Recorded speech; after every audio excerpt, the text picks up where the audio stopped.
This is the audiobook of the Analysis of Mind. Part 1, The Great Consciousness Conspiracy, discussing recent criticisms of consciousness. Let's start with a thought experiment. Picture this. You wake up one morning and discover that everything you thought you knew about your own mind might be completely wrong. This is exactly the intellectual earthquake that Bertrand Russell unleashes in his groundbreaking work, The Analysis of Mind. For centuries, humanity has clung to one fundamental belief about what makes us human, and that is consciousness. We've been absolutely certain that when we see a red rose, remember our childhood, or think about tomorrow's meeting, there's something special happening inside our heads called consciousness, a mysterious, almost magical quality that separates us from tables, chairs, and rocks. But Russell arrives like a philosophical detective, magnifying glass in hand, ready to shatter this comfortable illusion. He declares war on one of philosophy's most sacred concepts, arguing that consciousness, as we understand it, is nothing more than a ghost, a phantom left over from ancient beliefs about the soul. For instance, the Austrian psychologist Brentano had argued that every mental phenomenon has this special quality of being directed toward an object. When you think of St. Paul's Cathedral, your thought reaches out and grasps that magnificent building. This seems obvious, doesn't it? But Russell sees through this apparent simplicity, like a master magician, revealing the wires behind a levitation trick. He introduces us to Meinong's three-part theory. According to this theory, every thought consists of an ACT, which is the thinking itself, a content, which is what's happening in your mind, and an object, which is what you're thinking about.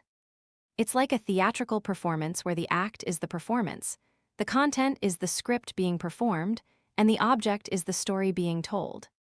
But here's where Russell drops his bombshell. What if the ACT doesn't exist at all? What if saying "I think" is as misleading as saying "it rains," where there's no mysterious "it" doing the raining, just the process of raining itself? Russell suggests we should say, "There is a thought in me rather than I think," just as we might say, "There is rain here," rather than "it rains." Now, this isn't just philosophical hair-splitting, it's a complete revolution in how we understand ourselves.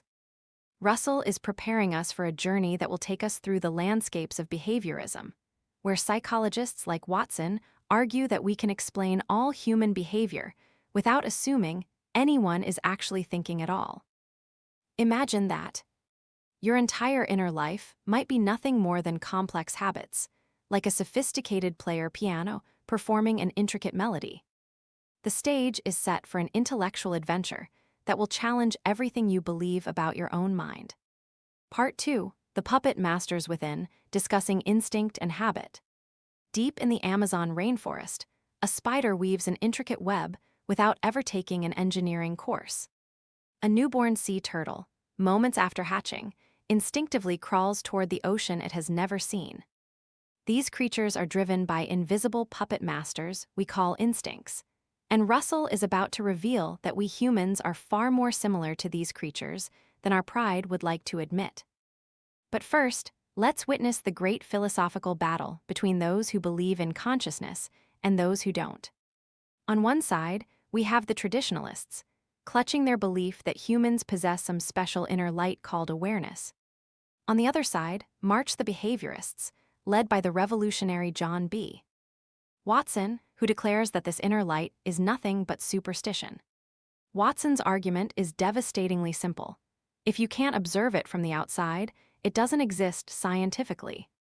When a child correctly answers, "What is 6 times 9?" we don't need to assume they're thinking.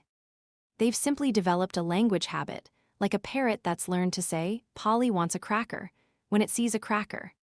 The child's brain is like a sophisticated jukebox.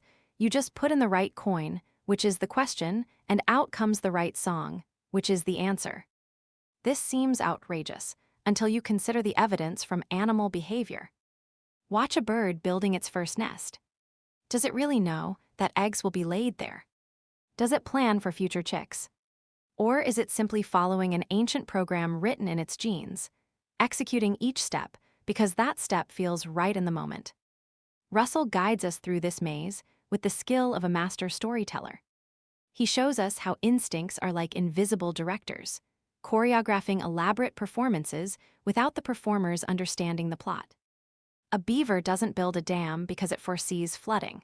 It builds because something deep in its neural circuitry makes dam building feel irresistibly necessary when it hears running water.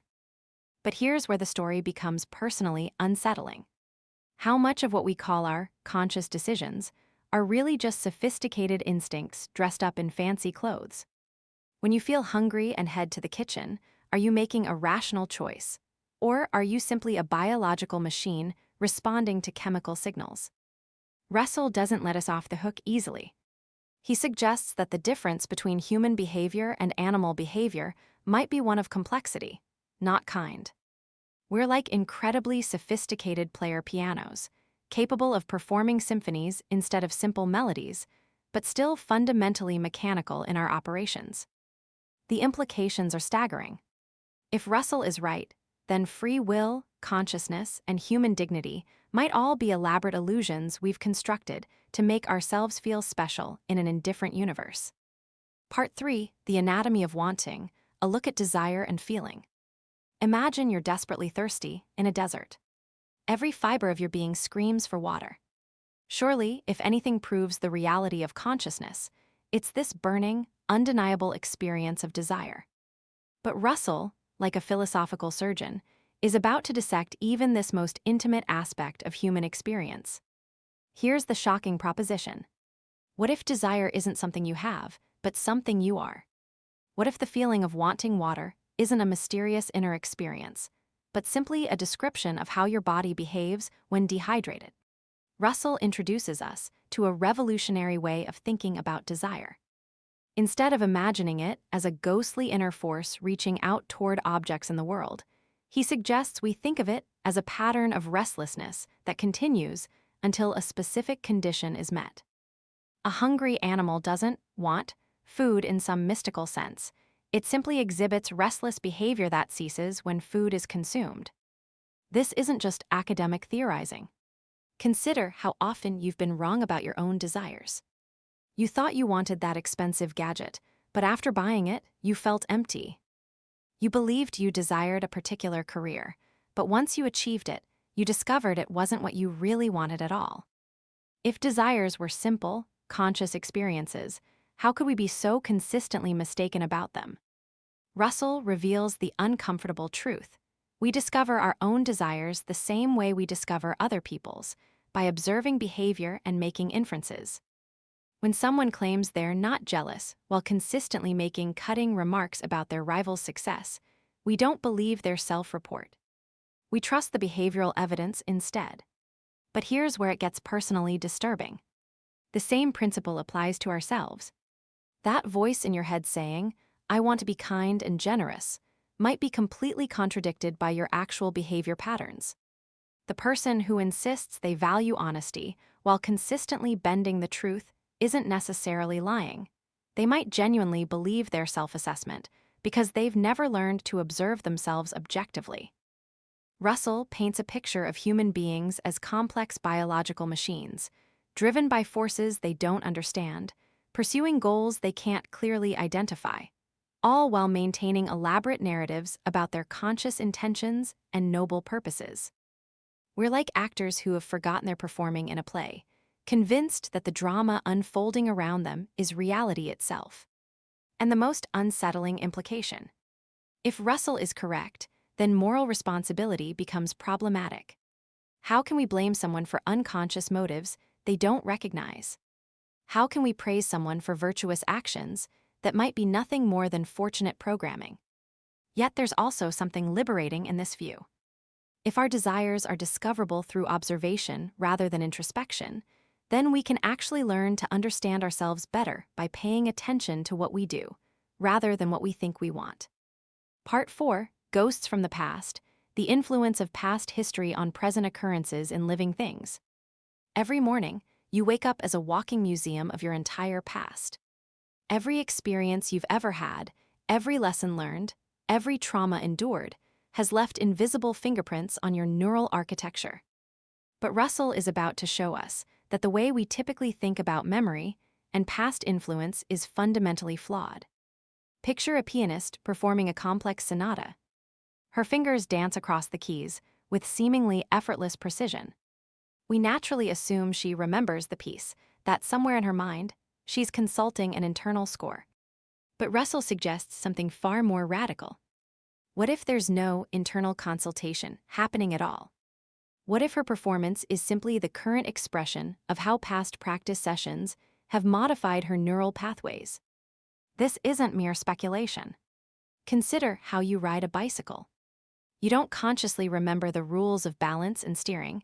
Your body simply performs the complex coordinated movements that years of practice have made automatic. The past isn't stored somewhere in your mind like files in a cabinet. It's woven into the very fabric of your present behavior. Russell introduces us to the concept of mnemic phenomena, which are present occurrences that are causally influenced by past events in ways that don't require conscious memory. A dog that cowers when it sees a rolled-up newspaper isn't necessarily remembering being hit. Its current behavior is simply the present manifestation of how past experiences have shaped its neural responses. But here's where the implications become personally profound. How much of what you consider your personality is really just the accumulated sediment of past experiences, operating below the threshold of consciousness? That tendency to feel anxious in social situations, that preference for certain types of music, that inexplicable dislike of certain people. These might not be conscious choices or inherent traits, but rather the current expression of how countless past experiences have sculpted your behavioral patterns. Russell paints a picture of human beings as living archaeological sites, where every layer of experience influences present behavior in ways we rarely recognize. We're like rivers whose current flow is shaped by every rock and bend encountered upstream, but we mistake the present flow for something we're consciously directing. This view has staggering implications for personal responsibility and self-understanding. If your current behavior is largely determined by past experiences operating through unconscious mechanisms, then the notion of free will become highly problematic. You're not so much choosing your actions as expressing the inevitable result of your personal history. Yet there's also hope in this perspective. If we can understand how past experiences influence present behavior, we might be able to consciously intervene in these processes. Instead of being helpless victims of our conditioning, we could become active participants in reshaping our own behavioral patterns. The question Russell leaves us with is haunting. Are you the author of your own story, or simply the current chapter in a book whose plot was determined long before you became aware of reading it? Part 5. The Battle of the Laws, Exploring Psychological and Physical Causal Laws. Imagine two invisible armies locked in eternal combat within every moment of your existence. On one side march the forces of physics, gravity pulling at your body, electromagnetic fields dancing through your neurons, chemical reactions cascading through your bloodstream. On the other side advance the troops of psychology, associations linking thoughts, habits shaping behavior, desires driving action.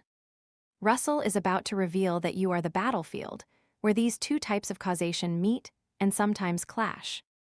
This isn't just abstract philosophy, it's the key to understanding one of the deepest mysteries of human existence. How can we be both physical objects subject to the laws of physics and mental beings capable of thought, memory, and intention? Consider what happens when you see a red rose. From the physics perspective, light waves of a specific frequency strike your retina, triggering electrochemical signals that race through your optic nerve to your brain.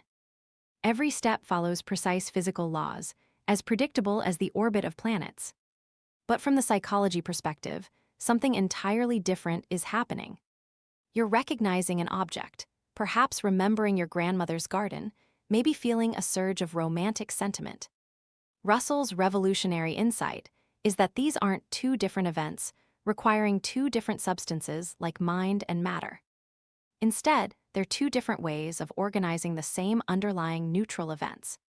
It's like looking at a crowd of people and seeing them sometimes as individuals like John, Mary, and Susan, and sometimes as a statistical distribution, based on average height, age demographics, or income levels. But here's where it gets fascinating. Psychological laws operate differently from physical laws. Physical laws are typically reversible. If you know the present state of a physical system perfectly, you can calculate both its past and future. But psychological laws are irreversibly historical.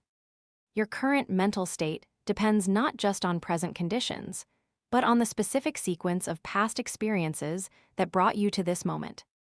Think about learning to speak a language. The physical processes in your brain follow standard neurochemical laws. But the psychological process, the way meanings become associated with sounds, the way grammar patterns become internalized, follows different principles entirely. Two people with identical brain chemistry might develop completely different linguistic abilities based on their different histories of exposure and practice. Russell shows us that sensations occupy a unique position in this cosmic drama. When you hear thunder, that auditory experience is simultaneously a physical event, with sound waves causing eardrum vibrations, and a psychological event involving your recognition of thunder and perhaps triggering memories of childhood storms. Sensations are truly neutral. They belong equally to the physical and psychological worlds. This dual citizenship of sensations explains why the mind-body problem has been so persistently puzzling. We've been trying to figure out how two different substances interact, when we should have been recognizing that we're dealing with two different organizational patterns of the same underlying reality. The implications are profound. You're not a ghost haunting a machine, nor a machine pretending to be conscious. You're a complex pattern of events that can be described equally validly in physical or psychological terms, depending on what aspects we choose to emphasize. Part 6, The Myth of Inner Vision, all about introspection. Close your eyes and try to observe your own thoughts. What do you see?